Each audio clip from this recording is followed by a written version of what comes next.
Selamat pagi untuk siswa-siswi semuanya, dimanapun kita berada. Semoga kita masih dalam lindungan Tuhan dan juga semuanya masih sehat-sehat selalu. Baik, hari ini kita akan melanjutkan materi pembelajaran kita untuk hari ini. Ya, saya akan membawakan dua materi, yaitu peradaban Mesopotamia yang pertama, lalu yang kedua nanti adalah peradaban Mesir kuno.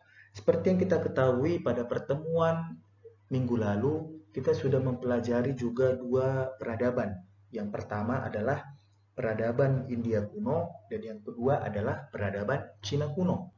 Oke, tanpa buang-buang waktu, langsung saja kita akan mulai. Untuk materi yang pertama adalah peradaban Mesopotamia. Peradaban Mesopotamia ini lahir pada tahun 5000 sebelum Masehi sampai 330 sebelum Masehi. Kemarin saya sudah menjelaskan bahwa kalau dalam menghitung tahun sebelum Masehi, kita anggap saja tahun ini adalah kalau dalam matematika itu adalah minus, yaitu minus 5000 dan yang satu lagi adalah minus 300. Ya. Kalau dalam matematika kira-kira mana angka yang paling terkecil antara minus 5000 dan minus 330? Maka jawabannya adalah minus 330 ya, karena ada angka minus di sini ya. Maaf, bukan angka, ada tanda minus di sini. Ya, maka jangan sampai bingung, Pak, kenapa angkanya di depan lebih besar daripada yang di belakang ya. Ini adalah sebelum Masehi. Ini artinya adalah minus ya. Baik, kita akan lihat selanjutnya untuk keterangan peradaban Mesopotamia. Yang pertama, peradaban ini merupakan peradaban yang tertua di dunia. Ya, yang kedua adalah peradaban ini dialiri oleh Sungai Efrat dan Tigris. Minggu lalu sudah saya jelaskan bahwa masing-masing peradaban di dunia itu akan dimulai di lembah sungai. Ya, kenapa? Sudah saya jelaskan juga minggu lalu bahwa di lembah sungai itulah memungkinkan akan munculnya suatu peradaban dikarenakan disitulah sumber mata air. Ya, maka dimungkinkan ada kehidupan. Karena kita tidak bisa bohongi bahwa di dalam tubuh manusia itu paling banyak mengandung ion yang cair atau air. Ya, itu adalah logikanya kenapa peradaban itu banyak di lembah sungai. Seperti yang kita ketahui pada minggu lalu, peradaban India itu pusat peradabannya adalah di lembah sungai Indus dan juga di lembah sungai Gangga. Sedangkan kalau peradaban Cina itu ada di lembah sungai Kuning atau lembah sungai Huanghe. Sedangkan kalau Mesopotamia, ingat anak-anak semua, itu peradabannya berada di Sungai Efrat dan juga Tigris, ya. Lalu bangsa-bangsa apa saja yang pernah berada di Mesopotamia atau yang pernah menguasai Mesopotamia? Ada bangsa Sumeria, ada bangsa Akadia, ada bangsa Guti, ada bangsa Elam, ada bangsa Amori, ada bangsa Asyur, ada bangsa Kaldea, ada bangsa Persia, dan ada bangsa Makedonia. Namun nanti kita tidak jelaskan semuanya ya. Kita akan lihat mana yang penting-penting saja. Ini adalah peta daripada Mesopotamia. Ya, mungkin kalau kita lihat peta sekarang, Mesopotamia itu adalah di Persia atau di Iran saat ini ya. Tuh, sekarang ini adalah di Iran India letak daripada Mesopotamia. Ya. Next. Oke, sistem kepercayaan untuk peradaban Mesopotamia. Yang pertama, keterangannya adalah kepercayaan Mesopotamia ini adalah politeisme. Arti poli adalah banyak, teisme adalah kepercayaan. Berarti kepercayaan Mesopotamia ini adalah mereka mempercayai banyak dewa. Ya, bangsa Sumeria percaya bahwa segala bencana alam seperti banjir digerakkan oleh kekuatan gaib. Maka agar dewa mereka itu senang atau supaya tidak datang malapetaka atau bala kepada masyarakat, maka untuk menyenangkan dewa-dewa tersebut mereka mendirikan yang namanya zigurat. Ya, mereka mendirikan yang namanya zigurat ini seperti kuil, ya, kuil tempat menyembah dewa-dewa mereka. Apa saja dewa pada peradaban Mesopotamia? Ada dewa Enil, Apa itu dewa Enlil? Itu adalah dewa bumi. Ada dewa air, yaitu dewa Ea, ada dewa langit, ada dewa Sin. Ya, ini terkenal nih, dewa Sin. Kalau nggak salah kemarin ini pernah keluar di SBMPTN atau sekarang itu di UTBK namanya. Ada dewa matahari sama ya seperti Sin, sama juga yang terkenal. Lalu ada dewa kematian, itu ada Eres Kigal, ya itu dewa-dewa yang disembah oleh bangsa Sumeria. Ya, karena yang pertama nanti bangsa yang masuk ke Mesopotamia adalah bangsa Sumeria. Lalu yang kedua, ya ada bangsa Persia, itu ada Avesta, dewa Avesta pengetahuan, lalu ada juga Zarathustra atau Zoroaster, ya ada Ahura Mazda dewa kebaikan, dan ada dikenal di Persia itu adalah mitos Gilgamesh. Baik, kita lihat bangsa-bangsa yang pernah berkuasa di Mesopotamia. Pertama adalah bangsa Sumeria, itu kurang lebih 5300 sebelum Masehi sampai 2300 sebelum Masehi. Ya, ada 3 periode, ada periode Ubaid, ada periode Uruk, ada periode Jemnet. Ya, bangsa Sumeria ini berakhir atau kekuasaannya berakhir tahun 2350, ya, karena diserang oleh bangsa Akkadia yang akan menjadi kelanjutan dari bangsa Sumeria, itu di bawah pimpinan Raja Sargon. Ya, ini juga mohon dihafal namanya kalau nanti ujian akhir kita bisa tahu di option pilihan berganda.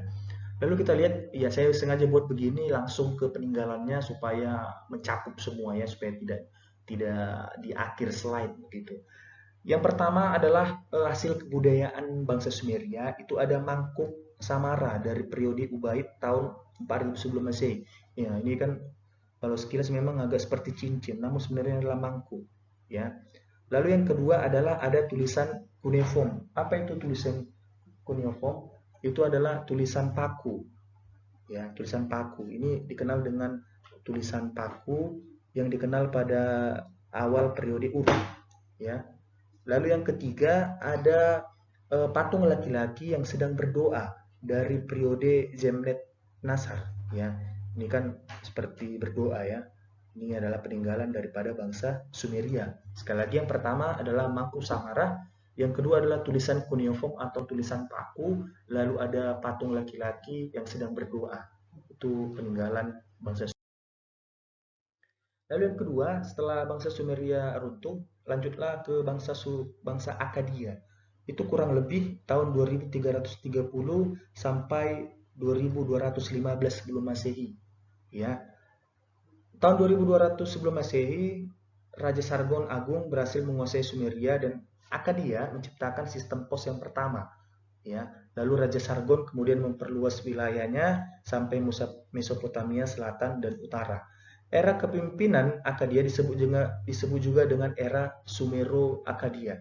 Ya, jadi Akkadia itu awalnya adalah bagian dari Sumeria, tapi mereka mampu menaklukkan mampu menaklukkan Sumeria di bawah pimpinan Sargon, maka mereka naik menjadi yang paling tertinggi bangsanya gitu. Oke, di bawah pimpinan Naram-Sin, wilayah kekuasaan diperluas hingga Teluk Persia dan Mesir. Jadi pengganti Sargon adalah Naram-Sin, ya, yang mencapai puncak kesuksesan. Lalu bangsa Akkadia dikalahkan oleh bangsa Guti dan menjadi penanda berakhirnya kekuasaannya. Berarti setelah Akkadia runtuh itu digantikan oleh bangsa Guti yang menjadi bangsa menaklukkan bangsa Akkadia. Ya, ini adalah hasil-hasil kebudayaan bangsa Akkadia. Ada cap silinder, ada kerang bertuliskan nama Raja Rimus, ada prasasti kemenangan bangsa Akkadia, ada sebuah perjanjian aliansi. Sekali lagi ada cap silinder, ada kerang, ada prasasti, lalu ada perjanjian. Itu seperti apa ya, kertas. Oke, bangsa yang berikutnya ada bangsa Guti, ini gabungan Guti, Ur, dan Elam. Ya, ini hanya berlangsung selama setengah abad, berarti hanya 50 tahun saja. Langsung ditaklukkan oleh kerajaan Ur, ya. Lalu Ur ditaklukkan oleh Elam dari Persia 2002 sebelum Masehi. Kita lihat hasil kebudayaan daripada periode ini, ada batu bata yang dicap dengan nama Ur namu, ya, batu bata ini ya. Lalu ada batu bercap namu, berarti mereka ini sudah masuk ke zaman zaman batu ya. Mereka suka mengukir di atas batu. Lalu ada relief dari periode Elam ya. Ini sebuah relief, mereka sudah mengukir relief ya. Next, ada bangsa bangsa Babilonia. Yang paling terkenal di sini nanti adalah Raja Hammurabi. Ya, ini cukup terkenal dan soal sangat sering keluar tentang Hammurabi ini, yaitu di masa pemerintahan Hammurabi dia menciptakan sebuah hukum, ya, hukum tertulis. Artinya dulu hukum kan tidak tertulis. Maka kalau ada yang bersalah, ya itu terjadi banyak persepsi. Ya, apa hukuman yang tepat untuk si pelanggar hukum. Sedangkan pada kepemimpinan Hammurabi dia menciptakan yang dinamakan dengan Codex Hammurabi.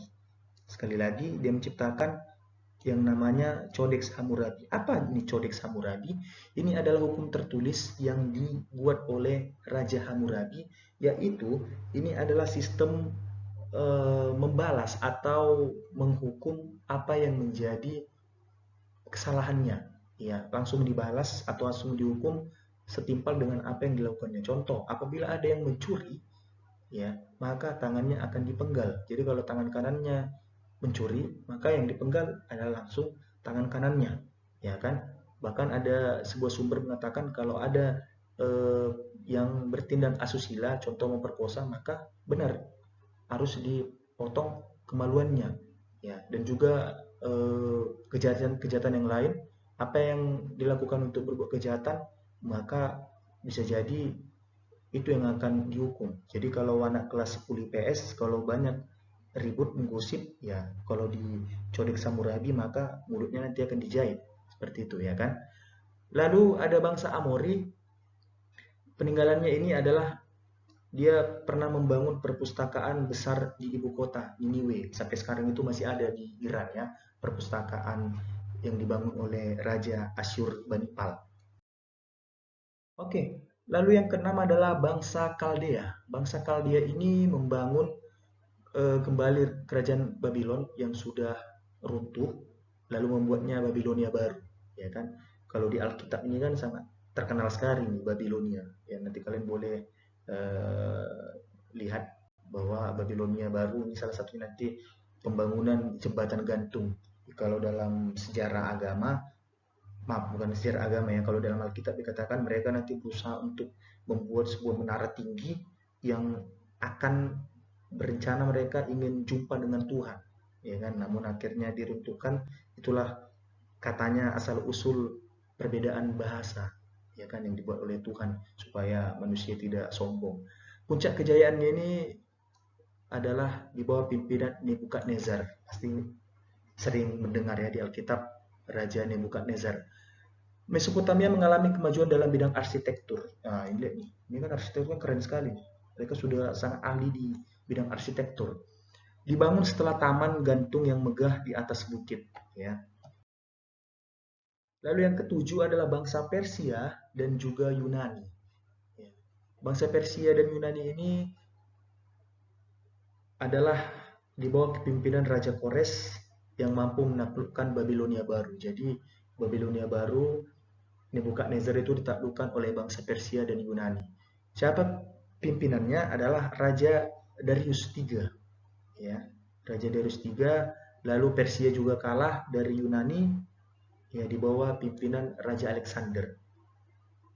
Sekali lagi tadi kalau Persia itu pimpinannya adalah Darius III, sedangkan kalau dari Yunani itu adalah Alexander Agung, ya, dari Yunani atau dari kerajaan Makedonia. Lalu setelah Alexander Agung menguasai Mesopotamia, dia pun mengeluarkan kebijakan yang namanya Helenisasi di Mesopotamia. Baik, yang terakhir adalah struktur masyarakat Mesopotamia. Jadi di Mesopotamia itu terkenal seperti di India, ada sistem kasta di dalam kehidupan mereka. Sistem kastanya itu dibagi atas 4, yaitu yang paling tertinggi adalah imam-imam dan juga raja. Ya, jadi di kasta tertinggi di Mesopotamia itu ditempati oleh imam atau para pemuka-pemuka agama dan juga raja. Lalu yang kedua ada pedagang, lalu yang ketiga adalah petani, peternak, dan pemburu. Sedangkan yang kasta terakhir adalah budak. Ya.